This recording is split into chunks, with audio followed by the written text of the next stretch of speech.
بسم اللہ الرحمن الرحیم۔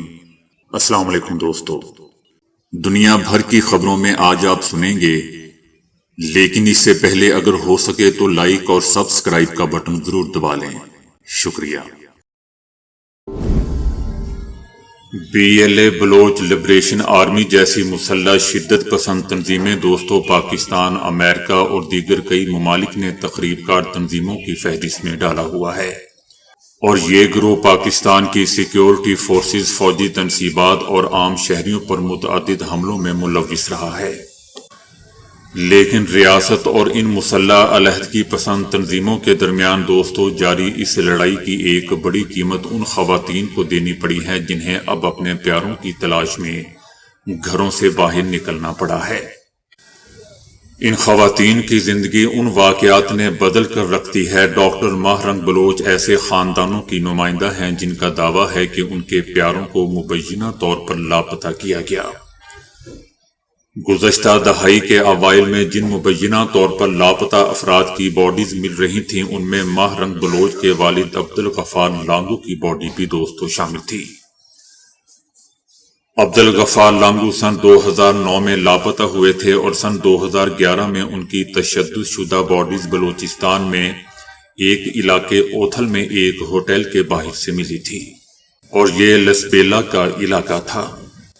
ڈاکٹر ماہرنگ بلوچ کے والد دوستو اپنی زندگی میں 2 بار لاپتہ ہوئے، چنانچہ ماہرنگ کا بچپن اپنے والد کی بازیابی کے مطالبے کے ساتھ سڑکوں پر احتجاج کرتے ہوئے گزرا، لیکن ان کے مطابق والد کی باڈی ملنے کے بعد اگلے 5 سال کے لیے انہوں نے خود کو اپنے گھر تک محدود کر لیا۔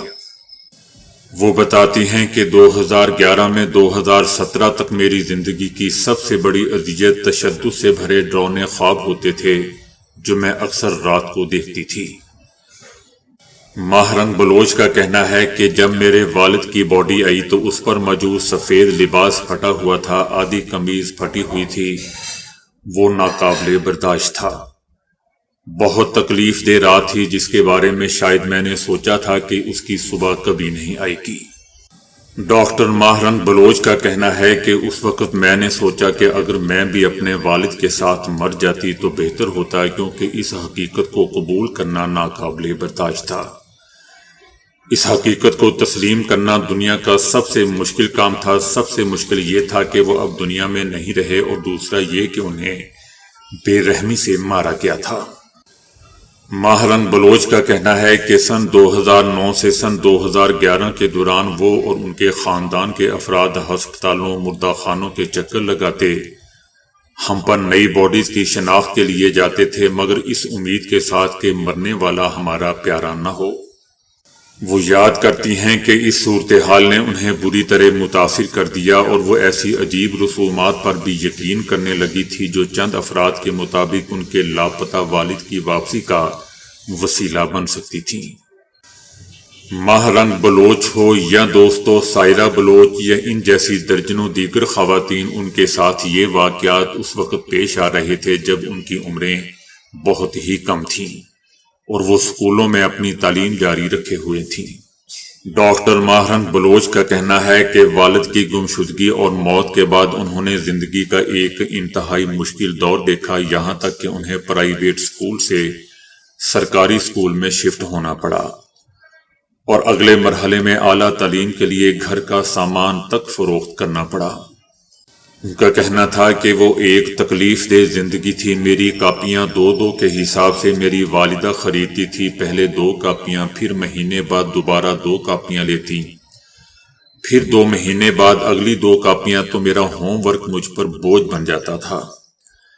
ایسا بہت مرتبہ ہوا کہ شاید ہمارے گھر میں کھانے کے لیے بھی کچھ نہیں تھا، مگر پھر بھی ہم نے جیسے جیسے گزارا کیا۔ میں نے اپنی والدہ کو بہت تکلیف دہ زندگی گزارتے ہوئے دیکھا ہے، انہیں اس دکھ کو سہتے اور اس سے نمٹتے ہوئے دیکھا ہے۔ مجھے یاد ہے کہ میری میڈیکل کی تعلیم کے دوران میری والدہ نے فیس دینے کے لیے اپنے کپڑے تک بیچ دیے۔ میڈیکل کے دوسرے سال کی فیس دینے کے لیے جیولری بیچنا پڑی تھی۔ میں آج بھی اپنے اسکول جاتی ہوں، اپنے کالج کی کینٹین میں جاتی ہوں اور ان چیزوں کو آرڈر کرتی ہوں جو میں اس دور میں خریدنا افورڈ نہیں کر سکتی تھی۔ ایسا تھا میری زندگی کا ڈرامہ۔ اسی طرح دوستو، سائرہ بلوچ کہتی ہیں کہ ان کے بھائی کے لاپتہ ہونے کے اس واقعے کے ان کی زندگی کو یکسر بدل کر رکھ دیا۔ میں اعلیٰ تعلیم حاصل کرنا چاہتی تھی۔ میرا بھائی کہتا تھا کہ تم اسکول میں اچھے نمبر لو، میں تمہیں تعلیم کے لیے کوئٹہ بھیجوں گا۔ مجھے نہیں پتا تھا کہ جب میں پہلی بار کوئٹہ جاؤں گی تو میرے ہاتھ میں اسی بھائی کی تصویر ہوگی جسے اب میں ڈھونڈتی پھر رہی ہوں۔ سائرہ بلوچ کا کہنا تھا کہ اب میں کالج یا یونیورسٹی میں تو نہیں جاتی، مگر پریس کلب کے باہر اپنے بھائی کی بازیابی کے لیے احتجاج کرنے ضرور جاتی ہوں۔ دوسری طرف دوستو، بلوچستان کے وزیر اعلیٰ سرفراز بگٹی کا کہنا ہے کہ وہ اس بات سے اختلاف نہیں کر رہے کہ لاپتہ افراد کا معاملہ ایک مسئلہ نہیں ہے، اور نہ ہی وہ یہ سمجھتے ہیں کہ کسی ایک بھی فرد کے لاپتہ ہونے کی کوئی بھی توجہ یا کوئی بھی دلیل پیش کی جا سکتی ہے۔ تاہم ان کا یہ کہنا ہے کہ یہ معاملہ زیادہ تر ایک منظم پروپیگنڈا ہے۔ ان کا کہنا تھا کہ بلوچستان کے بچے کے کان میں مسنگ پرسن ڈالا گیا ہے، یہاں خود ساختہ گمشدگیاں ہیں، پھر یہ کون تعین کرے گا کہ کس نے کس کو لاپتہ کیا؟ ایسا BLA بھی تو کر سکتی ہے۔ یہ بہت بڑا سوالیہ نشان ہے۔ ان کا کہنا تھا کہ میں کیسے اس بات کو ثابت کروں کہ فلاں شخص لاپتہ ہوا اور اس کو لاپتہ انٹیلیجنس ایجنسیوں نے کیا ہے، یہ ہماری پولیس نے کیا ہے، یا ہماری FC نے کیا ہے، یا میں نے کیا ہے، یا آپ نے کیا ہے؟ یہ BLA بھی تو ہو سکتی ہے، اور انڈین را بھی تو ہو سکتی ہے۔ ان کا کہنا تھا کہ جبری گمشدگیوں کے لیے ایک کمیشن بنایا گیا ہے جو پچھلے 15 سالوں سے کام کر رہا ہے۔ ان کا کہنا تھا کہ اس کمیشن نے 80% کیسز حل کر لیے ہیں، جو کہ ایک اچھا رزلٹ ہے۔ ان کا میڈیا سے کہنا تھا کہ دوسرا، میں آپ سے یہ درخواست کرتا ہوں کہ پلیز آپ جائیں اور ان ماؤں سے ملیں جن کے بیٹوں کو ان فراری تنظیموں نے اغوا کیا ہوا ہے۔ ان کا مزید کہنا تھا کہ ان لاپتہ افراد کے معاملے کو پروپیگنڈا کے ٹول بنا کر ریاست کے خلاف استعمال نہ کیا جائے۔ یہ جینون ایشو ہے، اس کو حل کرنا چاہیے، اور ہم اپنی طرف سے پوری کوشش کریں گے اور اس کو اسی کمیشن کے ذریعے حل کریں گے جو پہلے ہی ریاست پاکستان اور حکومت نے قائم کی ہوئی ہے۔ جبکہ دوسری طرف DGSPR لیفٹیننٹ جنرل احمد شریف کا کہنا ہے کہ اس معاملے پر ایک کمیشن بنا ہوا ہے جو کہ 2011 سے کام کر رہا ہے۔ اس کمیشن کے پاس مجموعی طور پر 10,405 کیسز لائے گئے، جس میں سے 8,144 کیسز حل ہو چکے ہیں، جبکہ 2,261 کیسز پر تفتیش جاری ہے۔ DGSPR کا کہنا تھا کہ ریاست کی طرف سے بھی کچھ سوالات بنتے ہیں۔ سوال یہ ہے کہ یہ جو BLA ہے جو تخریب کرانہ کارروائیوں میں ملوث ہے، اس کے ارکان کی لسٹ کہاں ہے؟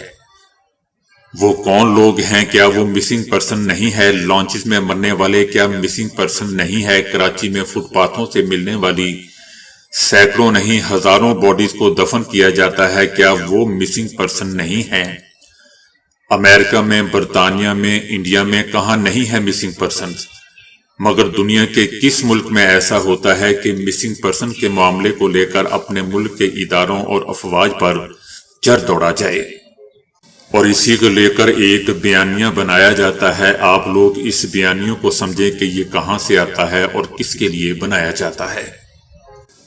لیکن دوستو، دوسری طرف اعداد و شمار اور حکومتی دعووں کے اس کھیل کے بیچ میں وہ خواتین بھی ہیں جو اپنے پیاروں کی واپسی کی جنگ لڑ رہی ہیں، اور ان کی قیادت اب ڈاکٹر ماہرنگ بلوچ کے ہاتھ میں ہے۔ انہوں نے مبینہ جبری گمشدگیوں اور ماورائے عدالت قتل کے خلاف بلوچ یکجہتی کمیٹی کی بنیاد رکھی، اور اس کے بعد سن 2023 میں تربت سے اسلام آباد تک کا بھی لانگ مارچ کیا، اور اس مارچ میں دوستو خواتین کی ایک بڑی تعداد نے شرکت کی تھی۔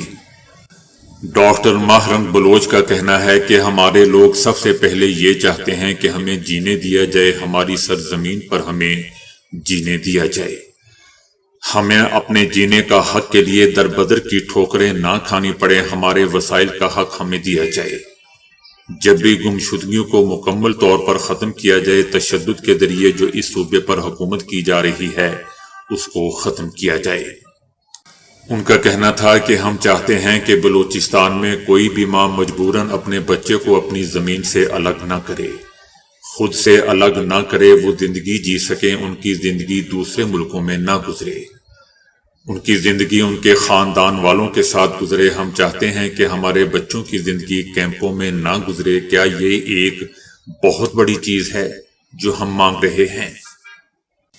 آئے دن احتجاج میں شرکت اور مقدمات کا سامنا کرنے والی دوستو سائرہ بلوچ کا بھی کہنا ہے کہ اب ہمارے دلوں سے ڈر اور خوف ختم ہو چکا۔ ہماری زندگی کا ایک ہی مقصد ہے کہ ہمیں اپنے بھائیوں کو واپس لانا ہے، کسی بھی طرح انہیں واپس لانا ہے۔ تو وہ ڈر، وہ لڑکی ہونے کا احساس، وہ سب اب ختم ہو چکا۔ اس کا کہنا تھا کہ بلوچستان میں آج ایک نئی نسل کی زندگی انہی احتجاجی کیمپوں کی نظر ہو رہی ہے جہاں ان سے پہلے ان کی ماؤں، نانیوں اور دادیوں نے اپنی زندگیاں گزاری۔ لاپتہ افراد کے خاندانوں سے تعلق رکھنے والی یہ نئی نسل بھی اسی بحران کی زد میں ہے جن کا سامنا ان سے پہلے کی نسل کو رہا ہے۔ کوئٹہ میں دوستو پریس کلب کے باہر مسنگ پرسن کا کیمپ گزشتہ کئی سالوں سے قائم ہے۔ دوستو اس کیمپ کو کئی دفعہ جلایا گیا۔ جب لاسٹ ٹائم جلایا گیا تو یہاں موجود چند خواتین راکھ صاف کر رہی تھی، جبکہ دیگر افراد ایک بار پھر زمین پر قالین بچھا رہے تھے اور لاپتہ افراد کی تصویریں لگا رہے تھے۔ انہی افراد میں ایک 10 سالہ بچی بھی اپنے ہاتھوں میں اپنا اسکول بیگ لیے بیٹھی تھی۔ معصومہ کوئٹہ کے مضافاتی علاقے میں اپنی والدہ کے ہمراہ رہتی ہیں۔ ان کی والدہ کا الزام ہے کہ ان کے شوہر کو اس وقت کچھ لوگوں نے پکڑ لیا جب معصومہ صرف 3 مہینے کی تھی۔ والدہ کا کہنا ہے کہ معصومہ کے والد درزی کا کام کرتے تھے اور کچھ لوگوں نے انہیں اغوا کر لیا تھا۔ بچی معصومہ کا کہنا تھا کہ میں 7 سال کی تھی جب مجھے پتہ چلا کہ میرے ابو کے ساتھ کیا ہوا ہے۔ اس سے پہلے تو سب یہی کہتے تھے کہ وہ اسلام آباد میں نوکری کرتے ہیں، اور میں سوچتی تھی کہ سب کے ابو واپس آ جاتے ہیں تو میرے ابو کیوں واپس نہیں آتے۔ معصومہ کے اسکول بیگ میں دوستو ان کے والد کی تصویر ہر وقت موجود رہتی ہے اور ان کے مطابق وہ کلاس میں ہر پیریڈ شروع ہونے سے پہلے اسے دیکھتی ہے۔ وہ کہتی ہے کہ جب میں رش میں جاتی ہوں تو ہر کسی میں اپنے ابو کا چہرہ ڈھونڈتی ہوں، ہر کسی کو دیکھتی ہوں کہ شاید یہ میرے ابو ہوں، مگر مجھے آج تک میرے ابو نہیں ملے۔ بچی کا کہنا تھا کہ میں سوچتی ہوں کہ اگر آج میرے ابو یہاں ہوتے تو میری زندگی کتنی مختلف ہوتی، نہ میں یوں سڑکوں پر ہوتی، نہ میں یوں احتجاج کر رہی ہوتی۔ دوستو بلوچستان میں جو مختلف تنظیمیں بنی ہوئی ہوتی ہیں جیسے کہ BLA، یہ لوگ کون ہیں، کہاں سے آئے ہیں اور ان کی مدد کون کر رہا ہے؟ یہ لوگوں کو اغوا کیوں کر رہے ہیں؟ لوگوں کو یہ بات سمجھنی ہوگی۔ اگر اس کا سدباب چاہتے ہیں تو اپنے اداروں سے ان کو تعاون کرنا ہوگا۔ اپنے لوگوں اور ملک کی ان کی حفاظت کی ذمہ داری جتنی افواج پاکستان کر رہی ہے دوستو، آپ لوگوں کو بھی ان کے ساتھ کندھے سے کندھا ملا کر کھڑا ہونا ہوگا، ان کے ساتھ تعاون کرنا ہوگا۔ اگر پاکستانی افواج ہیں تو پاکستان ہے، اگر وہ نہیں ہے تو کچھ بھی نہیں ہے، یہ میرا ایمان ہے۔ امریکہ میں صدر ٹرمپ کی انتظامیہ نے 5 لاکھ سے زائد تارکین وطن کی قانونی حیثیت ختم کرنے کا دوستو اعلان کر دیا ہے، جس کے تحت انہیں 24 اپریل تک ملک چھوڑنے کی ہدایت کر دی گئی ہے۔ اس فیصلے کا نشانہ دوستو وہ شہری بنیں گے جو سابق صدر جو بائیڈن کی امیگریشن اسکیم کے تحت امریکہ میں داخل ہوئے تھے۔ صدر ٹرمپ نے ملک بدری کی سب سے بڑی مہم چلانے کا اعلان کیا ہے، خاص طور پر لاطینی امریکی ممالک کے تارکین وطن کو ملک سے نکالنے پر زور دیا گیا ہے۔ حکومت نے کہا ہے کہ اگر ان افراد نے کوئی متبادل امیگریشن سٹیٹس حاصل نہ کیا تو انہیں 24 اپریل تک امریکہ چھوڑنا ہوگا۔ امیگریشن امور پر کام کرنے والی ایک تنظیم ویلکم USA نے متاثرہ افراد کو مشورہ دیا ہے کہ وہ فوری طور پر امیگریشن وکیل سے رجوع کریں تاکہ ملک میں رہنے کے لیے کوئی قانونی راستہ تلاش کیا جا سکے۔ پاکستان اور افغانستان نے کشیدگی میں کمی کے لیے متعدد اقدامات پر دوستو اتفاق کر لیا ہے۔ افغانستان کا کہنا ہے کہ پاکستان ایک بڑی فوج اور وسائل کے باوجود ٹی ٹی پی کی در اندازی نہیں روک سکا۔ کابل حکومت یہ سب کیسے کر سکتی ہے؟ تاہم پاکستان نے دوستو طالبان رہنماؤں کی اس وضاحت سے اتفاق نہ کیا اور کہا ہے کہ وہ کم از کم افغان شہریوں کو ٹی ٹی میں شامل ہونے سے روک سکتے ہیں۔ تو دوستو ابھی کے لیے اتنا ہی۔